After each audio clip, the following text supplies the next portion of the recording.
thanks Jeff, Tom, Mike, and Rob, especially Rob for filling in this one. Most of you probably know how I feel about barbershop music. My dad was a lifelong barbershopper, and my brother was too, until they checked off the planet and they're singing somewhere else now. I took up the family tradition about 6 months ago and joined the chorus, so I am one.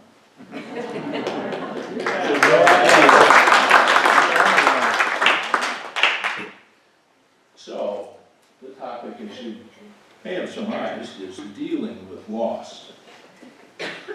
And at some level, not necessarily the level we function at on a daily basis, but at some level there is no such thing as loss. Because literally, what we really are is spirit. We are spiritual beings having a human experience. So, in the realm of spirit, there is no loss.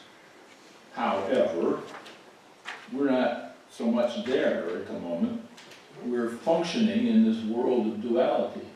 And in a world of duality, we experience loss. And it's real, and it hurts. And the issue is, how do we get through it? How do we get past the loss? You know, there's a wonderful song that everybody knows. It's the 23rd Psalm. It says something like, "Yea, though I walk through the valley of the shadow of death, I will fear no evil, for thy rod and thy staff, they comfort me." And you notice, perhaps you've noticed, perhaps you haven't noticed, that it says, "Yea, though I walk through the valley of the shadow of death." It does not say, "Yea, though I camp and camp out, pitch a tent in the valley of the shadow of death." So it is a process of walking through that makes it possible to see the light on the other side. And one of the great techniques of doing this process of walking through it is the concept of letting go. And letting go is enormously difficult for most of us because we have our fingers firmly grasped around whatever it is that we're hanging on to.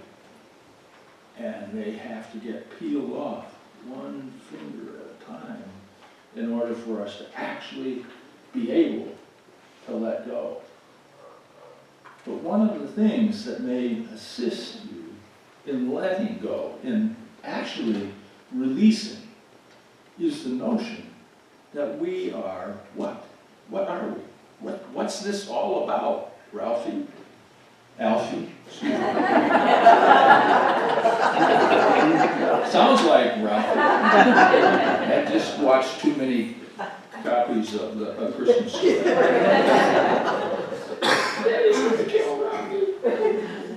So, what is it all about? What are we up to?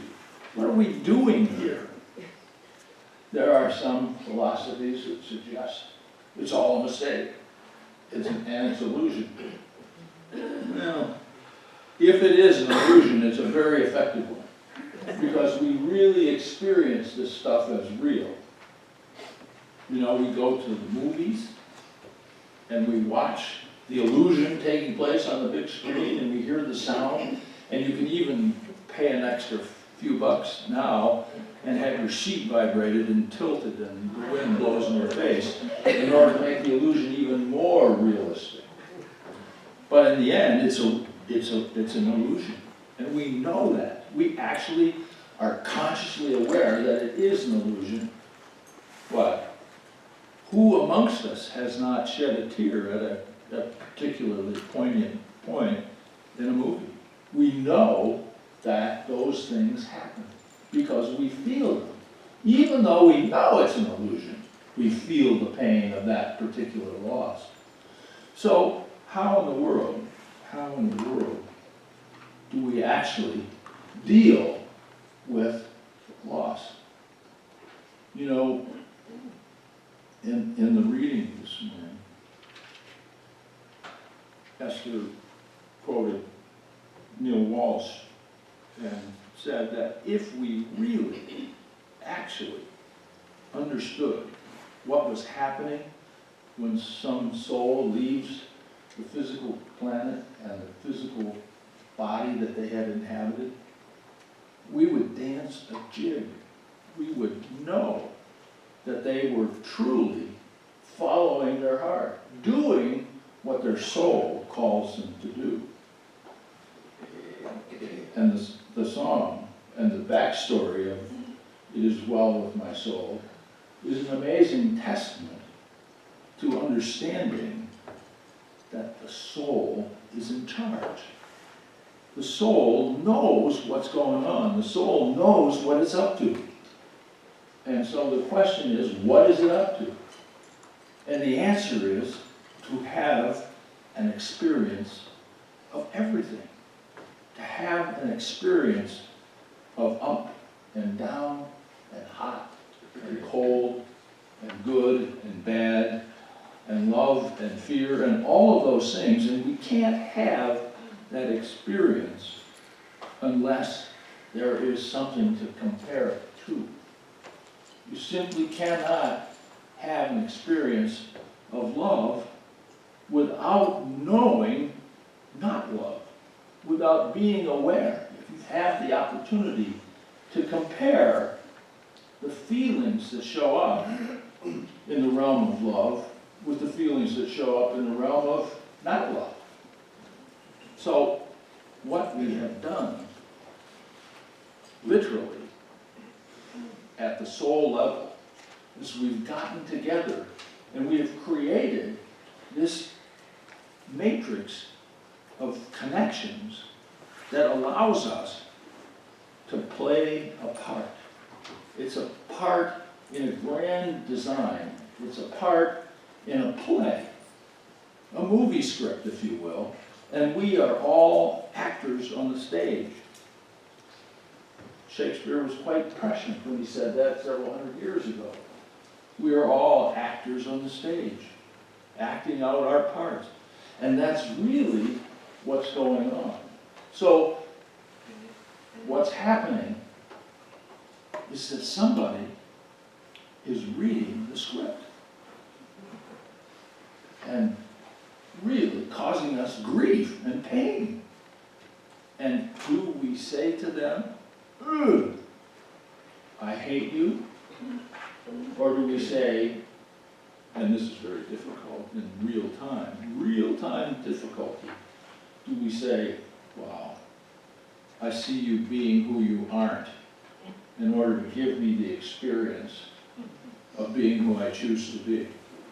Whoa, really? How can I say that when somebody's being just a real pain in the neck, right in front of my eyes, causing me untold grief, causing me physical and financial loss? How can I say, thank you for being my teacher, for giving me the opportunity to experience who I really am in the face of who you are not? Well, that is a difficult thing to pull off, but I suggest that that is the way to deal with what seems like loss.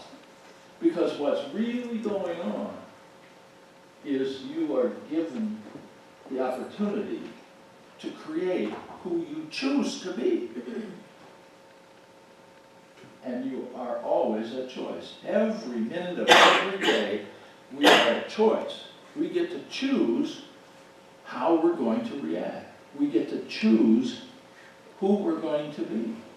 We get to choose whether or not to see everything as a blessing. And in the middle of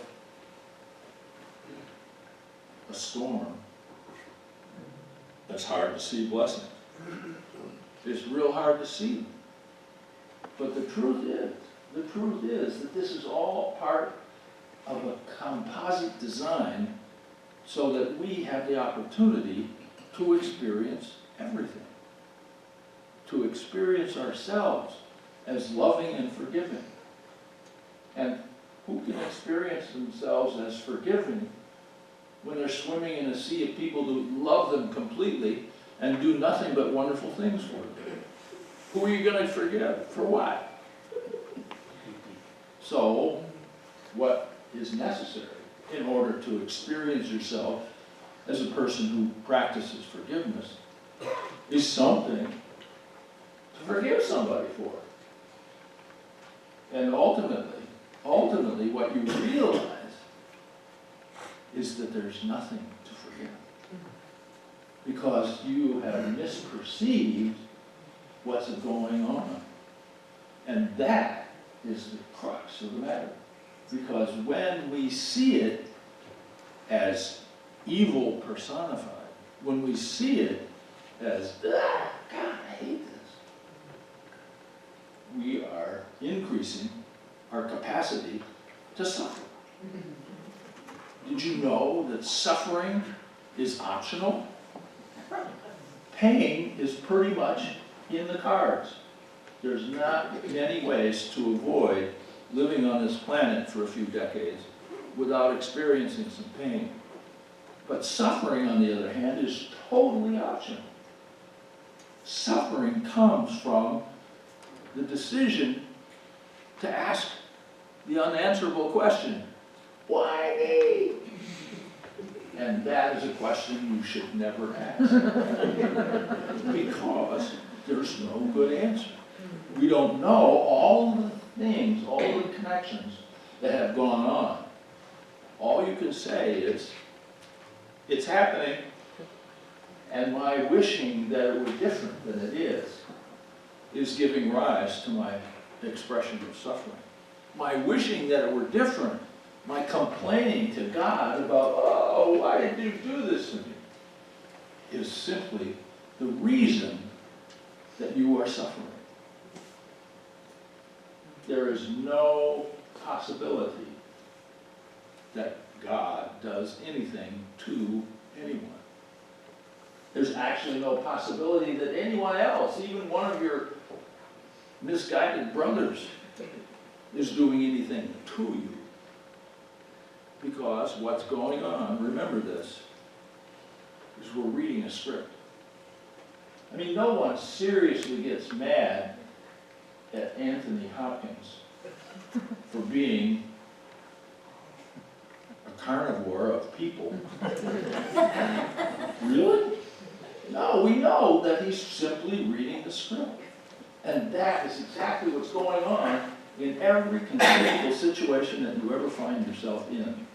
Someone is reading a script. Someone has taken on the role, willingly, at the soul level, of being who they aren't, in order that you would have the opportunity to experience yourself as a forgiver, as a blesser. Esther didn't read it today, but there's another part of Neil Walsh's work that says, I have sent you only angels. There are no devils. Everything is a blessing. She did read that there are no coincidences and there are no accidents. And that's because everything that unfolds is part of a script. And we have the opportunity at the moment that we choose an incarnation to select from a whole range of possible major events in that lifetime. And the reason that we select those major events is so that we might actually have an experience. An experience. There are people here who have had mostly unpleasant childhoods, really negative experiences with parents, with siblings, with children. It's all happened. But I suggest that it's not because somebody hates you. It's actually because everyone loves you. Because what's going on is that the soul has to be willing to say, I'll read the role, I'll act the part, but please, please, do not assume that that's who I am. Remember, it's just a part. I'm just acting out the role. And I want you not to condemn me for what you think it is that I'm doing. Because what I am doing is I am choosing to help you have the experience that you wish to have. Everything else is a story of fear. You know, much of the world tells us, in many circles, God-fearing is a compliment. But I want you to know that that is not how divinity works. Divinity is waiting simply for all of us to awaken to our own divinity. That's really what's going on. And the sooner that we wake up, as soon as we have the capacity to see everything as a blessing, every being in front of us is an angel, some, albeit seriously disguised,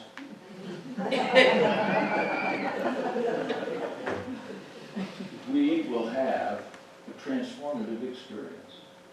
We will wake up. We will know that we are divinity expressing. That's what we're up to. That's our mission. And for golly's sake, don't pitch a tent in that valley. Move through it. Let it go. So always ask this question. Not why me,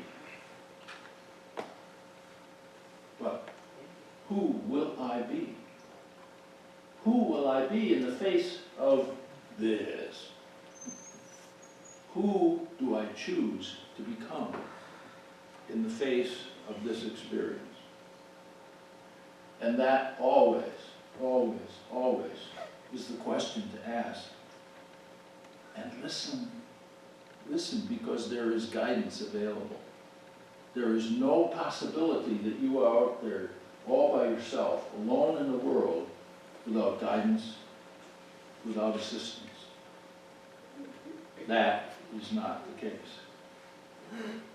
But, as I often say, God does not have a megaphone in the sky. He will not hear a broadcast. You have to listen carefully. God's voice is a still, small voice. And it may not even be audible. It may be you'll be driving down the street and you'll have the radio on and you'll hear a song that will tell you exactly what you need to know. You may see a billboard, you may see a book, somebody may smile at you as you get on the elevator.